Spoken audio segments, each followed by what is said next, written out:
അള്ളാഹുവിൻ്റെ അപാരമായ അനുഗ്രഹത്താൽ വിശുദ്ധ ഖുർആൻ സൂറത്ത് അൽ കഹ്ഫ് 18-ാമത്തെ അധ്യായം അതിലെ 54 ആയത്തുകൾ നമ്മൾ ശ്രദ്ധിച്ചു.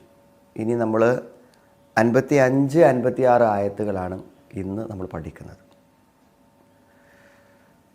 അത് നമുക്കൊന്ന് ഓതി നോക്കാം, ശേഷം അതിൻ്റെ ആശയത്തിലേക്ക് പ്രവേശിക്കാം. അഊദു ബില്ലാഹി മിനശ് ശൈത്വാനിർ റജീം. ബിസ്മില്ലാഹിർ റഹ്മാനിർ റഹീം.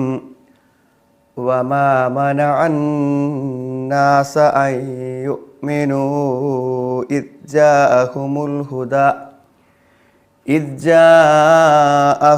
ഹുദാ വയസ്തഗ്ഫിറൂ റബ്ബഹും ഇല്ലാ അൻ തഅതിയഹും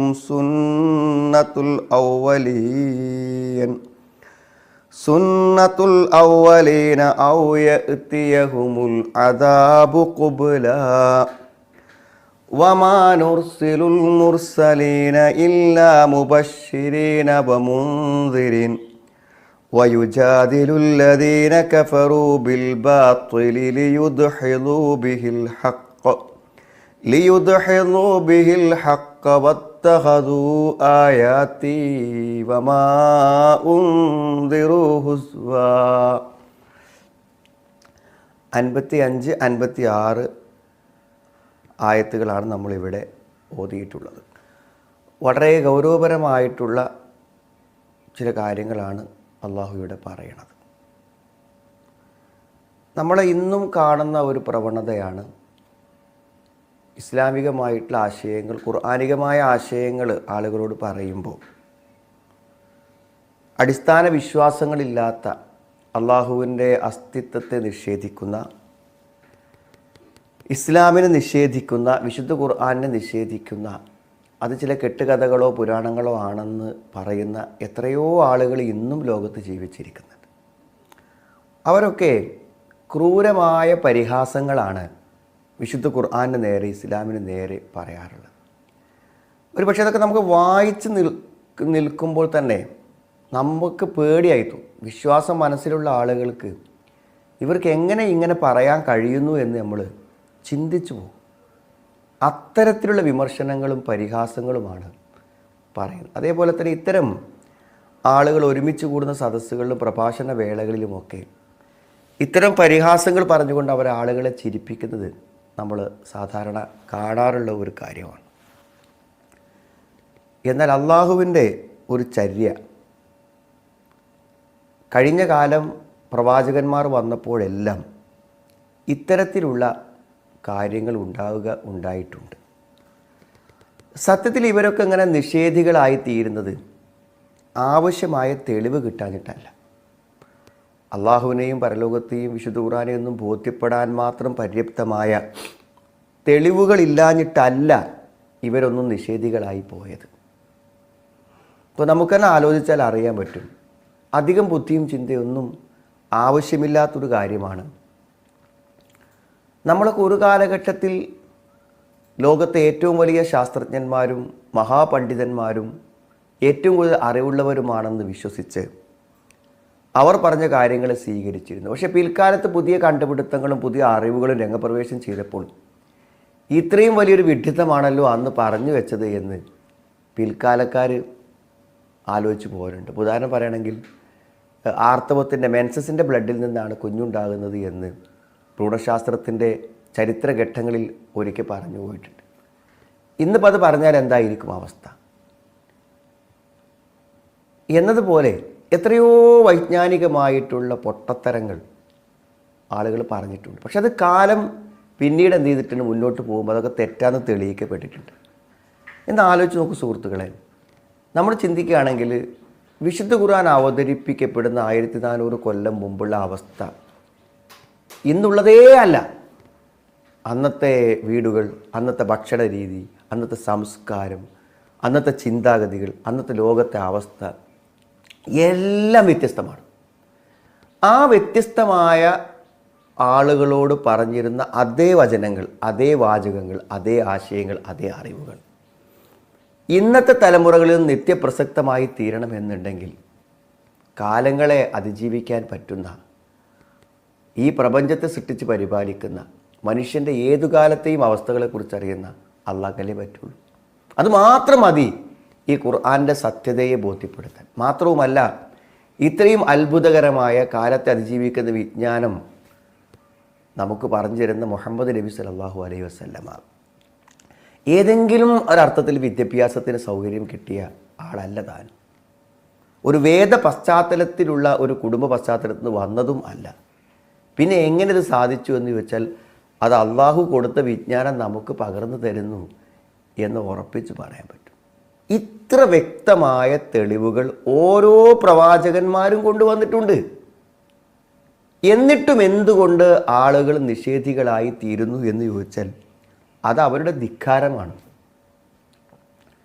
ഇതേ മനസ്ഥിതി കാത്തു സൂക്ഷിച്ചിരുന്ന പൂർവികന്മാർ, ആദ്, സമൂദ് ഗോത്രത്തിൽപ്പെട്ട ആളുകൾ, അവർ വളരെ പരിഹാസപൂർവം ചോദിക്കുക തന്നെ ചെയ്തിട്ടുണ്ട്. അത് അള്ളാഹുവോട്, പ്രവാചകന്മാരോട് അവർ പറഞ്ഞിട്ടുണ്ട്, കാലു ഉത്തിനാബി അദാബില്ലാഹി ഇൻ കുന്ത മിനസ് സ്വാദിഖീൻ. ഏത് ഖുറൈശികൾ പറഞ്ഞതാണ് നബി സല്ലല്ലാഹു അലൈഹി വസല്ലമയോട്, നീ സത്യവാന്മാരിൽപ്പെട്ടവരാണെങ്കിൽ ഞങ്ങൾക്ക് നീ ശിക്ഷ കൊണ്ടുപോവാ എന്ന്. പക്ഷേ ഈ സമുദായത്തെ മുഴുവനായി നശിപ്പിക്കപ്പെടുന്ന ഒരു ശിക്ഷ എന്താണ് നൽകരുത് എന്ന് നബി സല്ലല്ലാഹു അലൈഹി വസല്ലം പ്രാർത്ഥിച്ചതുകൊണ്ട് അങ്ങനെ നിലനിൽക്കുന്നുള്ളു. ഇതേ ചോദ്യമാണ് പൂർവികന്മാർ ചോദിച്ചതും. അല്ലാഹുമ്മ ഇൻ കാന ഹാദാ ഹുവൽ ഹഖ്ഖു മിൻ ഇൻദിക്, അല്ലാഹുവേ ഇത് നിന്റെ അടുക്കെന്നുള്ള സത്യമാണെങ്കിൽ ഫഅംതിർ അലൈനാ ഹിജാറതൻ മിനസ് സമാഇ അവിത്തിനാ ബിഅദാബിൻ അലീം, ഞങ്ങളുടെ മേലിൽ കല്ലുമഴ വർഷിപ്പിച്ചുകൊണ്ട്, അതല്ലെങ്കിൽ ഞങ്ങൾക്ക് കഠിനമായ ശിക്ഷ തരൂ എന്ന് പൂർവികന്മാരായ ആളുകൾ പ്രവാചകന്മാരോട് പ്രാർത്ഥിക്കാൻ വേണ്ടി പറഞ്ഞു. അപ്പോൾ അവർ പ്രാർത്ഥിച്ചിട്ടുണ്ട്. അപ്പോൾ അങ്ങനെയുള്ള ചോദ്യങ്ങൾ ചോദിച്ചിട്ട് ആ ചോദിച്ച സമയത്ത് അവർക്ക് എന്ത് ചെയ്തിട്ടുണ്ട്, ശിക്ഷകൾ നൽകുകയും ചെയ്തിട്ടുണ്ട്. ധാരാളക്കണക്കിന് പരിഹാസ്യമായിട്ടുള്ള ഇത്തരം ചോദ്യങ്ങൾ നമുക്ക് ഖുർആൻ തന്നെ കാണാൻ പറ്റും. ഇവർ ചോദിച്ചത് ഫഅസ്ഖിത് അലൈനാ കിസഫം മിനസ് സമാഇ ഇൻ കുന്ത മിനസ് സ്വാദിഖീൻ. ഇവിടെ പ്രവാചകനോട് പറഞ്ഞ വാക്കാണത്. മറ്റൊന്ന്, ഖാലു അജിഅ്തനാ ലിതഅഫികനാ അൻ ആലിഹതിനാ ഫഅ്തിനാ ബിമാ തഅദുനാ ഇൻ കുന്ത മിനസ് സ്വാദിഖീൻ.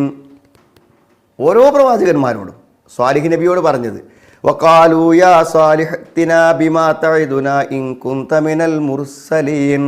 നീ പ്രവാചകനാണെങ്കിൽ നീ ഈ പറയുന്ന ശിക്ഷ ഞങ്ങൾക്ക് കൊണ്ടുവന്നതാണെന്നാണ്. അതേപോലെ തന്നെ ലൂത്ത് നബിൻ്റെ സമുദായം, ഫമാ കാന ജവാബ ഖൗമിഹി ഇല്ലാ അൻ ഖാലു അ്തിനാ ബിഅദാബില്ലാഹി ഇൻ കുന്ത മിനസ് സ്വാദിഖീൻ. നീ സത്യവാനാണെങ്കിൽ എന്ത് ചെയ്യുക, നീ ഞങ്ങൾക്ക് ശിക്ഷയെ കൊണ്ടുവന്നതാ എന്നായിരുന്നു അദ്ദേഹത്തിൻ്റെ ജനത പറഞ്ഞിരുന്നത്. നൂഹ് നബിയോട് അലൈഹിസ്സലാമോട് പറഞ്ഞില്ലേ, ഖാലൂ യാ നൂഹു ഖദ് ജാദൽതനാ ഫഅക്തർത ജിദാലനാ, ഞങ്ങളോട് തർക്കിക്കുന്നുണ്ടല്ലോ നൂഹേ, നീ ഫഅ്തിനാ ബിമാ തഅദുനാ ഇൻ കുന്ത മിനസ് സ്വാദിഖീൻ. ഒരേ വാക്കാ വേണം, നീ സത്യവാനാണെങ്കിൽ ഞങ്ങൾക്കുള്ള ശിക്ഷ നീ കൊണ്ടുവാ എന്നവർ പറഞ്ഞു എന്നാണ്. അപ്പോൾ ഇത്തരം പരിഹാസ വാക്കുകൾ പറയുമ്പോൾ അള്ളാഹു അവർക്ക് ശിക്ഷകൾ നൽകും. ആ ശിക്ഷകൾ നൽകുന്നതിനെയാണ് സുന്നത്തുൽ അവ്വലീൻ, പൂർവികന്മാരുടെ ചര്യ എന്ന് പറഞ്ഞത്. പ്രവാചകന്മാർ വരുമ്പോഴൊക്കെ ഇതേ അവസ്ഥ ആവർത്തിച്ചാവർത്തി സംഭവിച്ചു. എന്നാൽ ഇത് തെളിവ് കിട്ടാഞ്ഞിട്ടാണോ, പ്രമാണം കിട്ടാഞ്ഞിട്ടാണോ?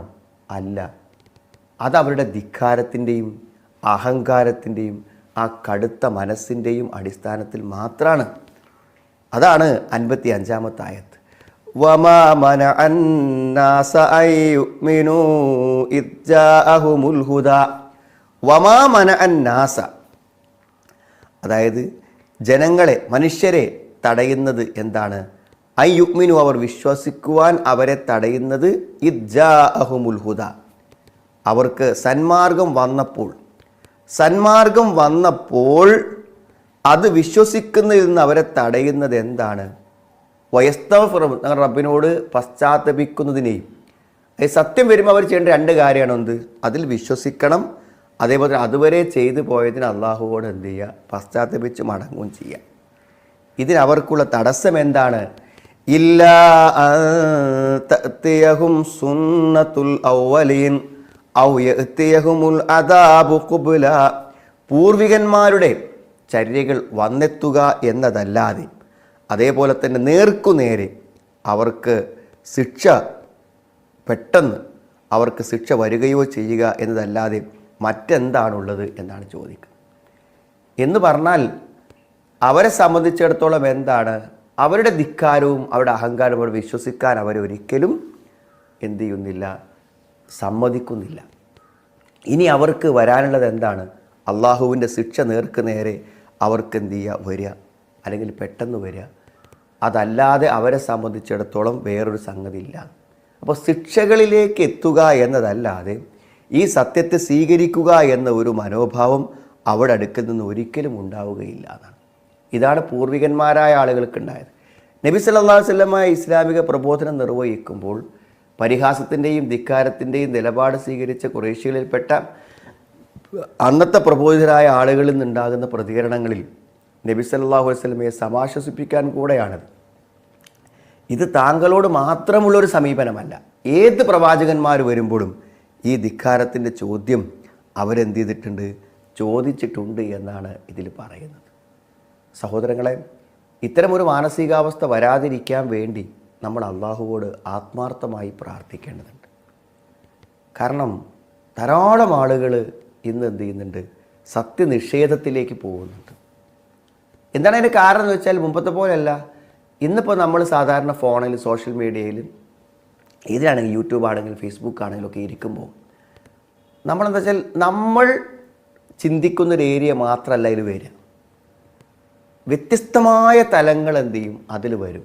പരസ്യങ്ങളായിട്ട് വരും, അല്ലെങ്കിൽ ഓരോ അക്കൗണ്ടുകളിൽ നിന്ന് വരും. അപ്പോൾ ആ വരുമ്പോൾ എന്താ വെച്ചാൽ ഓരോരുത്തരുടെയും മനസ്സ് എന്ത് തേടുന്നുവോ ആ വഴിക്കാണ് പോകും.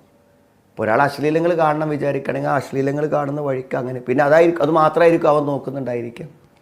അതേപോലെ ഇത്തരത്തിലുള്ള നിരീശ്വരത്വ ആശയങ്ങളാണെങ്കിൽ എന്ത് ചെയ്യും, അതൊന്ന് കിട്ടിക്കഴിഞ്ഞാൽ അതിൻ്റെ അടുത്തടുത്തടുത്ത് അങ്ങനെ സെർച്ച് ചെയ്ത് പോകും.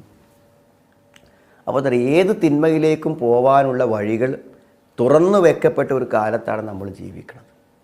വളരെ ശ്രദ്ധയോടുകൂടെ, സൂക്ഷ്മതയോടുകൂടെ, പ്രാർത്ഥനയോടുകൂടെ നമ്മൾ നിലകൊണ്ടിട്ടില്ലെങ്കിൽ വഴിപിഴച്ച് പോകാനുള്ള സാധ്യതകളേറെയാണ്. ഖുർആനിൽ ഈ ധിക്കാരികളായ ആളുകൾ പറയുന്ന അതേ വാക്കുകൾ ഇന്നത്തെ കാലത്ത് ആൾക്കാർ പറയുന്ന ഒരുപക്ഷെ നമ്മുടെ മനസ്സ് പോലും പറയണ്ടായിരിക്കും. പക്ഷെ അതൊക്കെ നമ്മൾ നിന്ന് കേൾക്കുകയാണ് ശരിക്കും, അതേ വാക്കുകളും അതേ പ്രയോഗങ്ങളും ഒക്കെ. ഇനി എന്താണ് അടുത്ത ആയത്ത്? വമാ നുർസിലുൽ മുർസലീന ഇല്ലാ മുബശ്ശിരീന വമുൻദിരീൻ. പ്രവാചകന്മാരെ നമ്മൾ അയച്ചത് താക്കീത് നൽകുന്നവരും അതേപോലെ തന്നെ സന്തോഷവാർത്ത അറിയിക്കുന്നവരുമായിട്ട് മാത്രമാണ് നമ്മൾ ദൈവദൂതന്മാരെ അയക്കാനുള്ളത്. പ്രവാചകന്മാരെന്തിനാണ് വന്നത്? പ്രവാചകന്മാർ രണ്ടു കാര്യങ്ങളാണ് നിർവഹിച്ചത്. ഒന്ന് മുബശ്ശിരീൻ വമുൻദിരീൻ, തബ്ശീർ, സന്തോഷവാർത്ത അറിയിക്കുക. സ്വർഗത്തെക്കുറിച്ച് സന്തോഷവാർത്ത അറിയിക്കാം. സൽക്കർമ്മങ്ങൾ പ്രവർത്തിക്കുന്ന ആളുകൾക്ക് എന്തുണ്ട്, പരലോകത്ത് സന്തോഷകരമായ സ്വർഗം ലഭിക്കാൻ പോകുന്നുണ്ട്. തിന്മ പ്രവർത്തിക്കുന്ന ആളുകൾക്ക് കഠിനമായ ശിക്ഷ അവരെ കാത്തിരിക്കുന്നുണ്ട് എന്ന് അവർക്ക് വിവരം കൊടുക്കാനാണ് വന്നിട്ടുള്ളത്. ഈ പ്രവാചകന്മാരുടെ നിയോഗം സമൂഹത്തിന് എതിരായ സാക്ഷിയാണ്. എന്തുകൊണ്ട്? അതവർ സ്വീകരിക്കുന്നില്ലെങ്കിൽ, ഇത് കിട്ടിയിട്ടില്ല, അറിഞ്ഞിട്ടില്ല എന്ന് അവർക്ക് പറയാൻ സാധിക്കാത്ത രൂപത്തിൽ സാക്ഷികളാണ് ആര്? പ്രവാചകന്മാർ. ആരെയും ഒന്നിനും നിർബന്ധിക്കുന്നില്ല.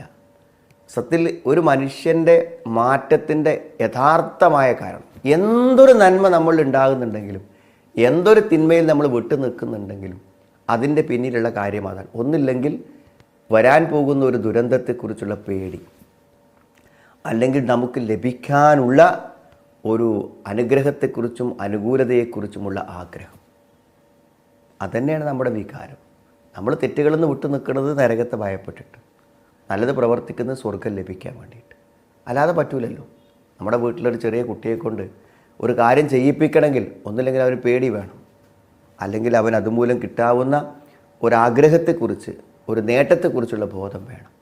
ഇതാണ് ബോധ്യത എന്ന് പറഞ്ഞാൽ. ഒരാചാരത്തിൻ്റെ ഭാഗമായിട്ടോ അല്ലെങ്കിൽ ചെയ്തു വന്നൊരു സമ്പ്രദായത്തിൻ്റെ ശീലമെന്ന നിലക്കോ ഒന്നും ചെയ്യേണ്ടതല്ല മതപരമായ കാര്യങ്ങൾ. തികഞ്ഞ ബോധ്യതയോടുകൂടെ, ഇഷ്ടത്തോടുകൂടെ, സംതൃപ്തിയോടുകൂടെ നമ്മൾ നിർവഹിക്കേണ്ട ഒരു കാര്യമാണത്. പലപ്പോഴും നമ്മൾക്കൊക്കെ പറ്റുന്ന ഒരു പ്രധാനപ്പെട്ട ഒരു കാര്യം, ഒരു വലിയൊരു അപകടവും അബദ്ധവും കൂടാണത്.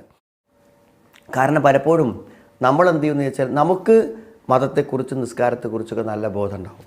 അപ്പോൾ ആ ബോധം വെച്ച് നമ്മൾ എന്ത് ചെയ്യും, കുട്ടികളെ നിരന്തരമായി നിസ്കരിപ്പിച്ചുകൊണ്ടിരിക്കും. അപ്പോൾ അവ നിസ്കരിക്കുന്നത് എന്താ അറിയോ, നമ്മുടെ നിർബന്ധത്തിന് വഴങ്ങിയിട്ടാണ്. നമസ്കരിച്ച് കഴിഞ്ഞാലുള്ള ഒരു ആത്മസംതൃപ്തിയോ സന്തോഷമോ പരലോകത്തിനുള്ള പ്രതിഫലമോ അത് നമുക്കുണ്ടാക്കുന്ന നന്മകളോ പ്രതിഫലമോ ഒന്നും ഓർത്തിട്ടല്ല. അപ്പോൾ അങ്ങനത്തെ ഒരു ബോധ്യതയില്ലാത്തൊരു കുട്ടി ഒരു ശീലത്തിന് വേണ്ടി അവന് താല്പര്യമില്ലാത്തൊരു കാര്യം നിർവഹിച്ചാൽ അവരൊരു പക്ഷേ ഒരു മതവിരുദ്ധനോ മതവിരോധിയോ ഒക്കെ ആയി പോകുന്നതിലേക്കാണ് കാര്യങ്ങൾ എത്തുക. അതുകൊണ്ട് എത്ര നേരത്തെ ആണെങ്കിലും എന്തിനാണ് നമസ്കരിക്കുന്നത് എന്നതിനെക്കുറിച്ചുള്ള ബോധ്യത, നിസ്കരിച്ചില്ലെങ്കിൽ ഉണ്ടാകാവുന്ന അപകടങ്ങളെക്കുറിച്ച്, ശിക്ഷയെക്കുറിച്ച്, നിസ്കരിച്ചാൽ കിട്ടുന്ന പ്രതിഫലത്തെക്കുറിച്ച് ആ ബോധ്യതയിൽ നിന്നാണ് അത് ഉണ്ടാവുന്നത്. അതാണ് പ്രവാചകന്മാർ മുഴുവനും ചെയ്തത്, സന്തോഷവാർത്ത അറിയിക്കലും താക്കീത് നൽകലുമാണ്. വമാ നുർസിലുൽ മുർസലീന ഇല്ലാ മുബശ്ശിരീന വമുൻദിരീൻ, സന്തോഷവാർത്ത അറിയിക്കുന്നവരും താക്കീത് നൽകുന്നവരുമായിട്ടല്ലാതെ മുർസലുകളെ, ദൈവദൂതന്മാരെ നമ്മൾ അയക്കുകയുണ്ടായിട്ടില്ല. എന്നാൽ പ്രവാചകന്മാർ എന്തൊരു സത്യവും എന്തൊരു യാഥാർത്ഥ്യവും ജനങ്ങളോട് പറഞ്ഞു, ആ സത്യങ്ങളെ അവരെന്താണ്, അസത്യം കൊണ്ട് തകർത്തു കളയാനാണ്, അവർ തർക്കിക്കുവാനാണ് അവർ തയ്യാറായത്. അതാണ് അവർ ചെയ്ത പ്രവർത്തനം. വയുജാദിലുല്ലദീന കഫറൂ ബിൽ ബാത്തിൽ ലിയുദ്ഹിലൂ ബിഹിൽ ഹഖ്ക വത്തഖദൂ ആയാതി വമാ ഉൻദിറൂ ഹുസ്വാ വയുജാദിലുല്ലദീന കഫറൂ ബിൽ ബാത്തിൽ. എന്നാൽ എന്താണ്, മിഥ്യാവാദവുമായി, അതായത് അസത്യവാദവുമായി കൊണ്ട് സത്യനിഷേധികളായ ആളുകൾ എന്ത് ചെയ്യുന്നു, തർക്കിക്കുന്നു. എന്തിനാണ് വേണ്ടിയിട്ടാണ്, ലിയുദ്ഹിലൂ ബിഹിൽ ഹഖ്, സത്യത്തെ തകർക്കുന്നതിന് വേണ്ടി, സത്യത്തെ തകർക്കുന്നതിന് വേണ്ടി അസത്യവാദവുമായി കൊണ്ട് അവിശ്വസിച്ച ആളുകൾ എന്ത് ചെയ്യുന്നു, തർക്കിക്കുന്നു എന്നാണ്. സത്യത്തിൽ എന്താ വെച്ചാൽ യഥാർത്ഥ ശരി അള്ളാഹു പറഞ്ഞു തന്ന കാര്യങ്ങളാണ്. അതിനെതിരെ ഉന്നയിക്കപ്പെടുന്ന എല്ലാം അസത്യവാദങ്ങളാണ്. സത്യം മാത്രം നിലനിൽക്കുള്ളൂ, അസത്യം ഒരിക്കലും എന്ത് ചെയ്യൂല, നിലനിൽക്കുന്ന ഒരു പ്രശ്നം തന്നെ ഉണ്ടാവുന്നില്ല എന്നുള്ളതാണ്. വിശുദ്ധ ഖുർആൻ വ്യത്യസ്തമായ സ്ഥലങ്ങളിൽ പറഞ്ഞൊരു കാര്യമാണത്. ഹുവല്ലദീ അർസല റസൂലഹു ബിൽ ഹുദാ വദീനിൽ ഹഖ് ലിയുദ്ഹിറഹു അലദ്ദീനി കുല്ലി വലൗ കരിഹൽ മുശ്രികൂൻ. അതൊക്കെ നമുക്ക് ഭയങ്കര പ്രതീക്ഷ നൽകുന്ന വചനങ്ങളാണ്. സത്യത്തെ തകർക്കാൻ വേണ്ടി ഭൂരിപക്ഷത്തെയും അധികാരങ്ങളെയും ഒക്കെ ഉപയോഗിക്കുന്ന ആളുകളുണ്ടല്ലോ. പക്ഷേ സത്യം എന്ത് ചെയ്യും, ലിയുദ്ഹിറഹു അലദ്ദീനി കുല്ലി, എല്ലാ ആശയ പ്രസ്ഥാനങ്ങളെയും അതിജീവിച്ചുകൊണ്ട് ഇസ്ലാമാകുന്ന അന്യൂനമായ സത്യം വിജയിക്കുക തന്നെ ചെയ്യുമെന്നാണ്. വയഅബ്ബല്ലാഹു ഇല്ലാ അൻ യുതിമ്മ നൂറഹു വലൗ കരിഹൽ കാഫിറൂൻ. തൻ്റെ പ്രകാശത്തെ പൂർത്തീകരിക്കാതിരിക്കാൻ അള്ളാഹു വിസമ്മതിക്കുന്നു. അത് അള്ളാഹു പൂർത്തീകരിച്ചിരിക്കുമെന്നാണ് എല്ലാ നിലക്കും. വല്ലാഹു മുതിമ്മു നൂരിഹി വലൗ കരിഹൽ കാഫിറൂൻ. അള്ളാഹു തൻ്റെ പ്രകാശത്തെ പൂർത്തിയാക്കുക തന്നെ ചെയ്യും. ഇവർ അസത്യം കൊണ്ട് സത്യത്തെ തകർക്കാൻ അവർ ശ്രമിക്കണത്. എന്നാൽ അള്ളാഹുവോ ബൽ നഖ്ദിഫു ബിൽ ഹഖ് അലൽ ബാത്തിൽ ഫയദ്മഉ ഫഇദാ ഹുവ സാഹിഖ് വലക്കുമുൽ വൈലു മിമ്മാ തസിഫൂൻ. സത്യത്തെ കൊണ്ട് അസത്യത്തെ തകർക്കാനാണ് അള്ളാഹു ഉദ്ദേശിക്കുന്നത്. അവരോ ഏതാ വിജയിക്കുക? അസത്യം കൊണ്ട് സത്യത്തെ തകർക്കാനുള്ള ശ്രമമാണോ, സത്യം കൊണ്ട് അസത്യത്തെ തകർക്കാനുള്ള ശ്രമമാണോ വിജയിക്കുക? ഉറപ്പല്ലേ, അസത്യം തന്നെയാണ് എന്നും. അസത്യം ഇരുട്ടാണ്, അത് നീങ്ങിപ്പോകും. വേറെ സ്ഥലത്ത് ഖുർആൻ പറഞ്ഞത് നുരയും പതയുമാണ്. ആ നുരയും പതയും എന്തായിരുന്നാലും അണഞ്ഞു പോകാനുള്ളതാണ്.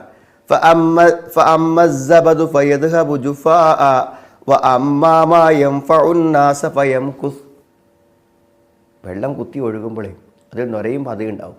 അതവിടെ ഇങ്ങനെ നിൽക്കുമോ, അതൊക്കെ കെട്ടുപോകും. അതുകൊണ്ട് ശരികൾ മാത്രമേ അവശേഷിക്കൂ. ചില സന്ദർഭങ്ങളിലൊക്കെ നമ്മളൊരു സത്യപരമായ നിലപാട് സ്വീകരിക്കുമ്പോൾ അസത്യ നിലപാടുകൾ സ്വീകരിക്കുന്ന ആളുകൾ നമ്മുടെ മേൽക്കോയ്മ നേടാറുണ്ട്, അവർ വിജയം നേടാറുണ്ട്. പക്ഷെ ആലോചിക്കുക, ആത്യന്തികമായ വിജയം ഒരിക്കലും അസത്യത്തിനുണ്ടാവില്ല, അത് സത്യത്തിന് മാത്രമേ ഉണ്ടാവുള്ളൂ എന്നാണ്. പിന്നെന്താണ് അവർ ചെയ്ത കാര്യം? പിന്നെ അവർ ചെയ്ത കാര്യം വമാ നുർസിലുൽ മുർസലീന ഇല്ലാ മുബശ്ശിരീന വമുൻദിരീൻ വയുജാദിലുൽ ലദീന കഫറൂ ബിൽ ബാത്തിലി ലിയുദ്ഹിലൂ ബിഹിൽ ഹഖ് വത്തഖദൂ ആയാതി വമാ ഉൻദിറൂ ഹുസ്വാ. എൻ്റെ ലക്ഷ്യങ്ങളെയും തെളിവുകളെയും സ്വീകരിച്ചു, അവർ പരിഹസിച്ചു. എന്തെല്ലാം ദൃഷ്ടാന്തങ്ങളും തെളിവുകളും അള്ളാഹു കൊടുത്തിട്ടുണ്ടോ അതിനൊക്കെ കളിയാക്കുക, അതിനൊക്കെ പരിഹസിക്കുക, എന്നിട്ട് ചിരിക്കുക. അതാണ് ഇപ്പോൾ ഇന്ന് നടന്നുകൊണ്ടിരിക്കുന്ന കാര്യം. മഹാവിഡ്ഢിത്തങ്ങൾ പറയാം, ചിരിക്കുക. ഒന്ന്, വർഗീയമായി വിരോധമുള്ള ആളുകൾ, അതേപോലെ തന്നെ ഈ ഒരു മതപരമായ ചട്ടക്കൂടിൽ നിന്നും പുറത്തു പോകാൻ ആഗ്രഹിക്കുന്ന ആളുകൾ, ഇവരൊക്കെ ഇത്തരം വളരെ ഗൗരവപരമായ അള്ളാഹുവിനെ, അവൻ്റെ വചനങ്ങളെ, വിശുദ്ധ ഖുർആനെയൊക്കെ പരിഹസിക്കുന്ന പരിഹാസങ്ങളുടെ പിറകെ പോകുന്നത് നമ്മൾ ഇന്നും കാണുന്ന കാഴ്ചയാണ്. പക്ഷേ ഇവർക്കൊക്കെ വിശ്വസിക്കാൻ മാത്രമുള്ള തെളിവ് കിട്ടാഞ്ഞിട്ടല്ല, മറിച്ച് എന്താണ്, അവരുടെ ധിക്കാരം, അല്ലെങ്കിൽ അവർ ശിക്ഷയിലേക്ക് എത്തേണ്ടവരാണ്, അവർ അള്ളാഹുവിൻ്റെ ശിക്ഷ അനുഭവിക്കേണ്ടവരാണ്. അത് ലഭിക്കാൻ അർഹതപ്പെട്ടവർ എന്നതല്ലാതെ എന്താണ് അവർക്ക് ഈ സത്യത്തെ സ്വീകരിക്കുവാനുള്ള തടസ്സം? തെളിവുകളും പ്രമാണങ്ങളും വ്യക്തമല്ലാഞ്ഞിട്ടല്ലല്ലോ. അതാണ് യഥാർത്ഥത്തിൽ ഇവിടെ പറയുന്ന ആശയം. നമുക്കൊന്ന് ഓതി നോക്കാം. വമാ മനഅന്നാസ അയ്യുമിനൂ ഇദ് ജാഅഹുമുൽ ഹുദാ വയസ്തഗ്ഫിറൂ റബ്ബഹും ഇല്ലാ അൻ തഅതിയഹും സുന്നത്തുൽ അവ്വലീന ഔ യഅതിയഹുമുൽ അദാബു ഖുബ്ലാ വമാ നുർസിലുൽ മുർസലീന ഇല്ലാ മുബശ്ശിരീന വമുൻദിരീൻ വയുജാദിലുൽ ലദീന കഫറൂ ബിൽ ബാത്തിൽ ലിയുദ്ഹിലൂ ബിഹിൽ ഹഖ് വത്തഖദൂ ആയാത്. ഇൻഷാ അല്ലാഹ് ബാക്കി അടുത്ത ക്ലാസ്സിൽ നമുക്ക് പഠിക്കാം. അള്ളാഹു ഈ സംസാരങ്ങളെയും കേൾവിയെയും എല്ലാം ഒരു സൽക്കർമ്മമായി നമ്മളിന്ന് സ്വീകരിക്കുമാറാവട്ടെ. അസ്സലാമു അലൈക്കും വറഹ്മത്തുള്ളാഹി.